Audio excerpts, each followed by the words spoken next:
Magandang araw po, welcome po sa aking channel, Love9 TV. Patalasasan po, meron po ba kayong mga properties na napapabayaan or non-performing assets? Plan nyo ibenta, pero wala kayong oras sa pagbenta nito. Kung ito'y pagkakatiwala nyo po sa amin, tawag lang po kayo sa aking numero, usap po tayo, gawin ko po ng video for free. Yes, libre po, wala po kayong babayaran. Tutulungan pa namin kayong mabenta ang inyong property. Kami na po bala sa marketing, sa boosting or paid ads. Even sa tripping, hindi na po kayo mapapagod sa pag-entertain ng mga buyers. Kami na po bala sa lahat. Tawag lang po kayo. Nandito po tayo ngayon sa Alfonso, Cavite kung saan meron po tayong bagong video presentation. Isang farmhouse na may total lot area na 2,200 square meters. Ito po ay corner lot, titulado, buhay po ang may-ari, kaya wala po kayong maging problema sa documentation o sa transfer ng title. Along Cemented Barangay Road, at ito pong portion ng bahay ay may fence and gate na po. May access na rin po dito ng tubig, kuryente at internet provider. Napakatahimik po ng lugar, sariwang hangin at malamig po ang klima. Ito po ay nasa mataas na lugar. Ang estimated elevation above sea level ay 1,711.3 feet. Hindi lang po doon, ang kagandahan po dito sa location nitong property ay malapit po sa public market at Tagaytay Bypass Road. At mamaya po sa dulong parte nitong video, pag-usapan natin ang distance, location at travel time, pati presyo nito. Kaya kung hanap nyo po isang property na lilipatan na kaagad o ready for occupancy at hindi naman ganun kaselan, especially kung sakto naman ang budget, pwede na po ito. Ito pong structure nitong bahay ay maayos na maayos pa. Ito namang gate ay maayos din. Medyo faded lang ang pintura. Kaya ang gagawin lang po dito ay retouch ng pintura. Ito po yung harapan ng bahay. Meron pong security grill dito sa balkonahe. Then may wall-mounted lamp o outdoor lamp. At napakalaki pa po ng spasyo dito sa harapan na pwedeng pag-parkingan kung may mga bisita naman kayo. Pero may covered car park naman po dito sa dulo. Ito pong bahay ay meron pong 3 bedrooms, 2 toilet and bath. At ito po ay fully furnished. Mamaya po pagpasok natin, ay check natin kung anong mga meron na furnishings sa loob nito. Ito naman po yung covered na garahe, naka-concrete flooring, then meron pong maliit na secondary gate dito. At ito naman po yung likod ng bahay, na meron pong working place o service area at may dirty kitchen. Ito pong kabilang side nitong bakod ay kasama po yan. Nagkaroon lang ng enclosure dito sa may side ng bahay. Yan po yung concrete water tank with electric water pump. Then sa dulo po ay may ulbo ng baboy. Ang sabi ni owner, hindi raw nila nagamit yan mula nung pinagawa. Then meron pong setback sa paikot nito. 1 meter setback po ito. Ito pong kabilang side ay kasama po yan hanggang dun sa dulo sa may corner lot. Yung first part ng video. Patag na patag naman po ang terrain, kaya usable po lahat. Wala pong masasayang. At kompleto din po ang mga fruit-bearing trees gaya ng pili, abukado, guyabano, santol, rambutan, lansones, kamyas, kalamansi, nyog, then may makapuno, langka, at marami pa pong iba. So dito pa lang po sa mga tanim na yan, hindi nyo na kailangan magtanim, i-maintain nyo na lang po. Meron na po kayong isang farmhouse na punong-puno ng fruit-bearing trees. At gaya ng nasabi ko, kung hindi naman ganun kaselan, pwede na po itong bahay na to.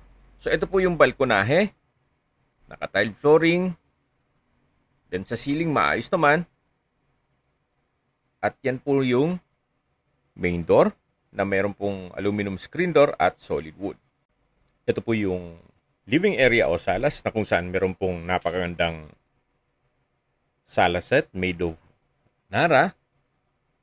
Then naka-tiled flooring na rin po ito at open concept lang po hanggang sa dining at kitchen. Meron din pong breakfast nook at display cabinet. Ito naman po yung dining area na may dining set at meron pong malaking glass window at sa dulo po ay yung formal kitchen na may tiled kitchen countertop, stainless sink with faucet, drawer at kitchen cabinet. Dito naman po ay may breakfast table, then yung dirty kitchen at may access door papunta sa likod ng bahay. May wall-mounted cabinet, tiled kitchen countertop, at storage ng kitchen utensil sa baba nito. Meron din pong kitchen window with security grill. Ito naman po yung common toilet and bath na kung saan maayos naman ng toilet fixtures, naka-tile bathroom wall, at may bathroom window. Ito po yung tinutukoy ko kanina na access door na papunta naman dito sa may garahe at sa service area. May countertop din po dito. Then may security grill sa palibot nito. Yan pong natatanong natin ay yung working area o service area. Balik po ulit tayo dito sa loob. Ito po ulit yung formal kitchen. Then yung dining area. Yung breakfast nook. At yung living area o salas. Lahat pong kagamitan na nakikita nyo ay kasama po yan except sa personal stuff ni owner. Then ito po yung hallway na papunta naman sa mga kwarto. Check po muna natin itong first bedroom. Naka-solid wood door. Sa spasyo, sakto lang. Hindi naman siya ganun kaliit at hindi naman ganun kalaki. Maayos pa naman ang pintura ng ceiling at wall. Then merong wardrobe. At ito pong bed frame na made of Nara ay kasama po yan. So, labas po tayo. Then, ito naman po yung second bedroom. Sa spasyo, sakto lang din. Hindi naman siya ganun kaliit at hindi naman ganun kalaki. High ceiling naman po siya. Maayos naman ang pintura ng ceiling at wall. May glass window. From floor to ceiling po itong wardrobe. At lalabas po tayo para check natin yung ibang kwarto. So, balik dito sa hallway. Ito naman po yung common toilet and bath. Maayos naman po ang toilet fixtures. Naka-tiled bathroom wall, may shower, at sa dulo po ay meron pong bathroom window. Dito naman po yung third bedroom o yung master's bedroom. Mas malaki po ito kaysa sa dun sa dalawang kwarto. May wardrobe, malaking glass window. Then meron pong Nara na bed frame. Ito naman po yung access door papunta sa dirty kitchen. Actually, galing na tayo dito kanina. Ito po yung breakfast table.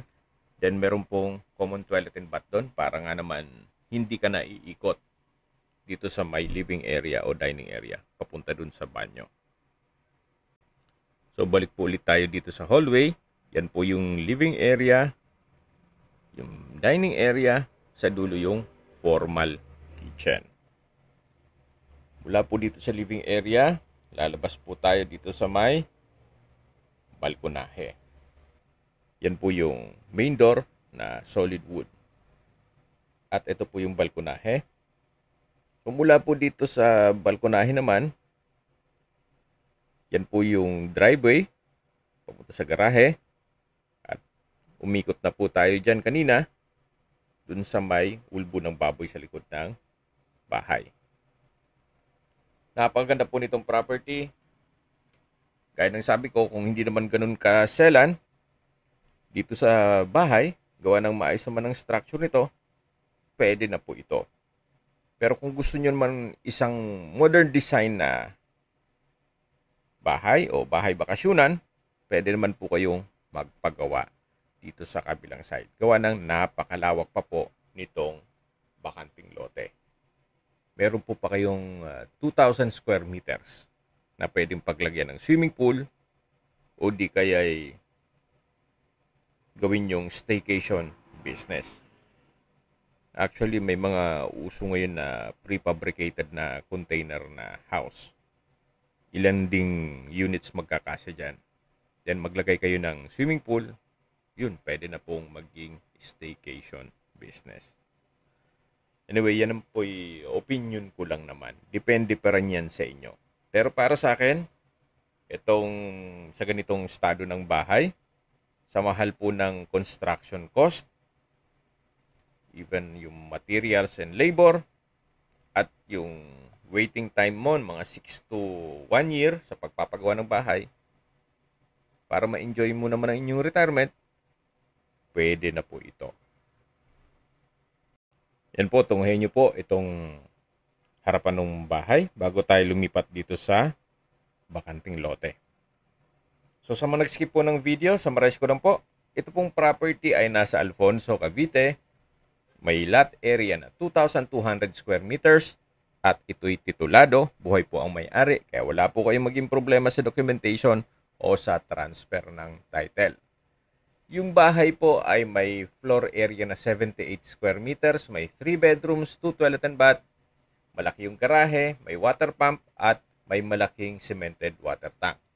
Fully furnished na rin po, may mga kagamitan at punong-puno rin po ito ng fruit-bearing trees gaya ng pili, abukado, guyabano, santol, rambutan, lansones, kamyas, kalamansi, nyog, makapuno, langka at marami pong iba. Ito po'y corner lot at along cemented barangay road. Sa distance, location at travel time portion na po tayo. Mula po sa Luksuhin Public Market, ang distance is 2.5 kilometers at ang travel time is 6 minutes. Mula naman po sa Tagaytay Bypass Road, ang distance is 4.2 kilometers at ang travel time is 11 minutes. Ang Tagaytay Bypass po ay isang project ng ating gobyerno na hindi na po kayo dadaan ng Mendez Crossing at Tagaytay-Nasugbu Highway. Kaya mas mapapabilis na po ang biyahe mula Manila papunta dito. So mula naman po sa Twin Lakes, ang distance is 5.5 kilometers at ang travel time is 13 minutes. Kung manggagaling naman po sa mga beach resort sa Nasugbu, ang distance is 38 kilometers at ang travel time is 51 minutes. Kung manggagaling naman po sa Tagaytay Rotonda, ang distance is 14 kilometers at ang travel time is 14 minutes. Sa Tagaytay Rotonda po ay kumpleto na gaya ng malls, hotels, restaurants, banks, schools, church at hospital. Yan po yung lagi kong binabanggit sa aking video na dapat nyo i-consider sa paghanap ng property, yung meron pong malapit na hospital. Hindi ko naman po sinasabing sakitin kayo, yan naman po for emergency purpose lang naman. At mula naman po sa Manila o sa airport, ang distance is 72 kilometers at ang travel time is 1 hour and 45 minutes. Okay, sa presyo na po tayo. Binebenta po ito ni owner sa halagang 13 million pesos net. Ngayon po ay nag-markdown price na po si owner sa 11.8 million pesos net. Ibig pong sabihin, si buyer na po ang sasagot sa lahat ng taxes at expenses with regard to documentation. Kung may mga katanungan po kayo, tawag lang po kayo sa aking numero. At sa mga kababayan naman natin nasa ibang bansa, meron pa akong WhatsApp, Viber at Telegram. Same number lang po, 0917-316-3399. May ibang YouTube channel po kami, the Nov9 TV channel, Nov9 TV Listings, Nov9 TV On The Spot, Nov9 TV Updates, at Nov9 TV House Rental. Sana po naibigyan nyo ang video presentation. Paki-like and subscribe na lang po sa aking channel para ma-update din po kayo sa aking future listings. Kung sakali po hanap nyo yung mas malaking sukat ng lupa, meron din po kami ibang listings na pwede nyong pagpilian. Huwag po kayong mag-atubiling tumawag sa amin. Then, let us know your budget para malaman namin kung anong property pwede naming ilog sa inyo. Sa lahat pong viewers, subscriber at nagtiwala po sa amin, salamat po sa suporta. Ingat po kayo lagi at yung pamilya. Maraming salamat po.